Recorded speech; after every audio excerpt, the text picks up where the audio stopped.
Hello guys at mga katendera. Ngayon po ako inyong samahan sa aking gagawing pagluluto ng aming merienda. Ito po kasi ay nung isang araw pa po hinihingi sa akin ng aking panganay. Ngayon ko lang po gagawin at ngayon lang po sinipag ang inyong katendera. Ito po guys at mga katendera ay madali lang naman pong lutuin. Kung tutuusin, kayang-kaya po at alam ko marami na pong nag-try na magluto nito. Pero ngayon po ako naman ang magta-try. Sana maging masarap ang aking gagawing ito. Kaya tara't ipakikita ko na sa inyo ang aking mga lulutuin. So ito po mga katendera, meron po ako ditong pasta na elbow macaroni po. Tapos, meron po akong cheese. At saka po 2 can na ibap. Kahit ano pong klaseng ibap, pwede naman po. At saka po isang cheese powder. So, alam nyo na po siguro kung anong aking gagawin. So, antabayanan nyo po ang aking pagluluto. So, ito guys, at mga katendera, nilalagay ko na po sa kawali ko ang 2 ibap. Ito po yung pangalawang ibap. Yan. Bago ko po sindihan ang gasol, ating kalan, lalagay ko muna po siya. Yan.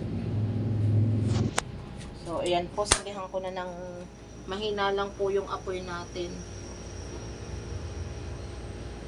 So, mag-add lang po ako ng asin na.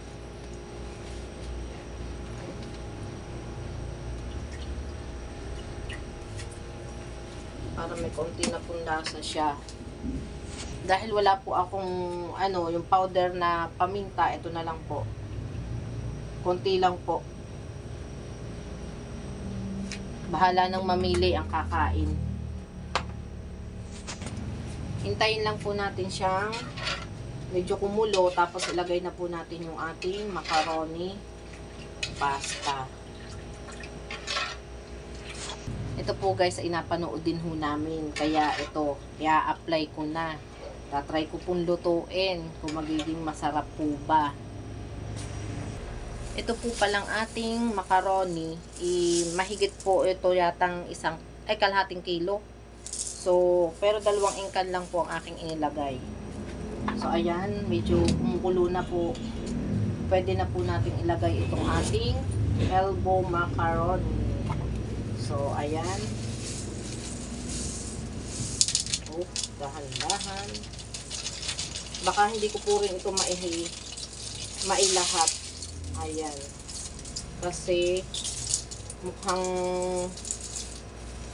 pwede. Lubog pa siya sa gatas. Dito naman po pwede tayo mag-add ng konting tubig. Kung hindi pa po luto yung ating elbow. So, ayan.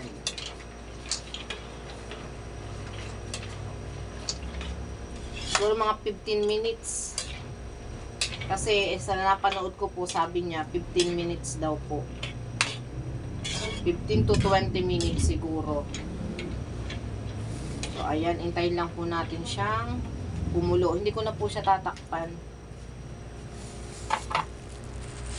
Ito po guys, ay utay-utay din po natin hahaluin. Huwag po nating hahayaang hindi siya haluin kasi baka po mamaya dumikit na po. Kasi ito po ay ibap ang ating pinaglulutuan. So, ayan.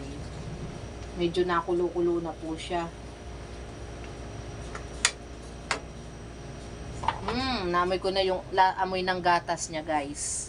Ako po guys ay mag-a-assuming na. Advance ko na rin po ito pag ako po ay nakaabot na ng 30k followers. Kahit ang akin pong dashboard ay talagang namumula, magte 30k na po yung aking followers. Kaya salamat sa mga nagpa-follow sa akin. Ito, advance ko na po ito.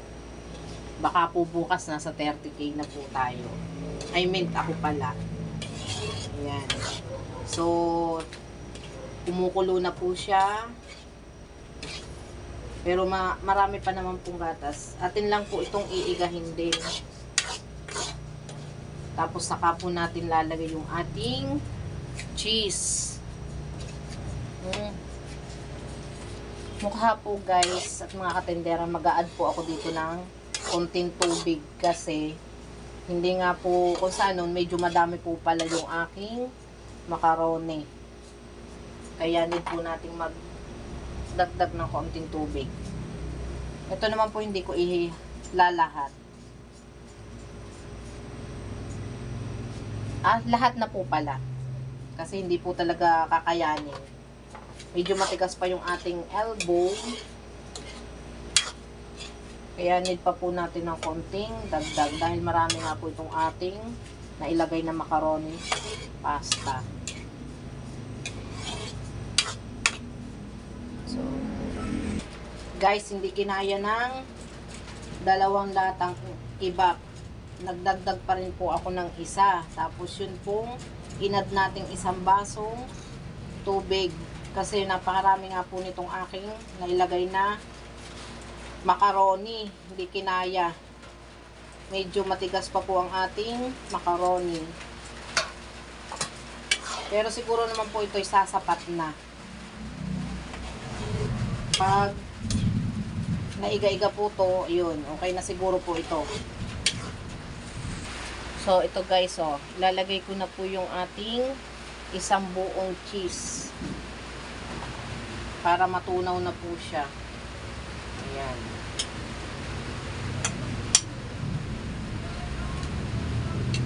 Ayan. Kasi hindi ko po siya ginadgad, kaya hintayin po natin siyang matunaw pa. Pero parang kukulangin pa rin po itong cheese kung itong inilagay. Dahil marami nga po ito. 1/4 lang po kasi ang katumbas ng isang cheese ang pagkakaalam ko. Kaya kahit simple, magastos din po. Ayan. Hintayin lang natin matunaw yung ating cheese. Nag-add pa po ako ng isang maliit po na cheese. Dahil alam ko kukulangin po eh. Ayan. Halo-halo lang po.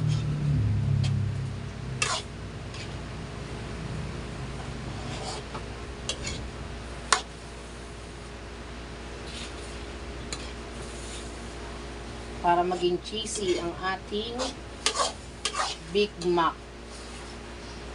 Mac and cheese pa pala ito. Mac and cheese.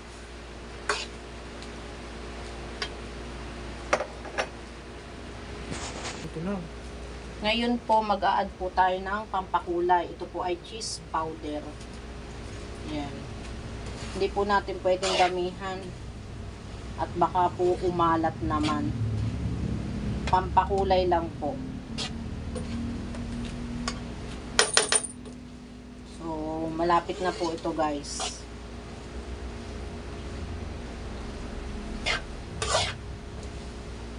Hinaan mo nga ang apoy pa.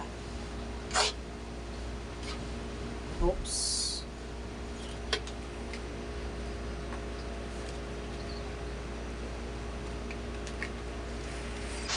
Nakakapagod lang guys maghalo talaga. Pero, eto na po yung ating finished product. Talagang, ano po siya, cheese.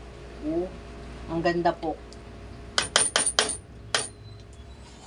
So, ano pang hinihintay nyo guys at mga katendera? I-try nyo na pong lutuin din ito. Magastos man pero sulit. Masakit na po ang kamay ko kahahalo. Kasi hindi po natin siya pwedeng tigilang maghalo. Kasi didikit at didikit po siya. Konti lang po yung cheese kung inilagay dito, yung cheese powder. Para lang hindi gulat yung ating mac and cheese. So, ayan. Okay na po ito guys at mga katendera. Kaya, matitikman ko na po ang aking version ng ng mac and cheese. So, paano guys? babay na para makapagmeryenda na kami. Ito po siya, oh. Talagang cheese na cheese. Oh. At yun lang, today's video. Bye-bye. Love you all.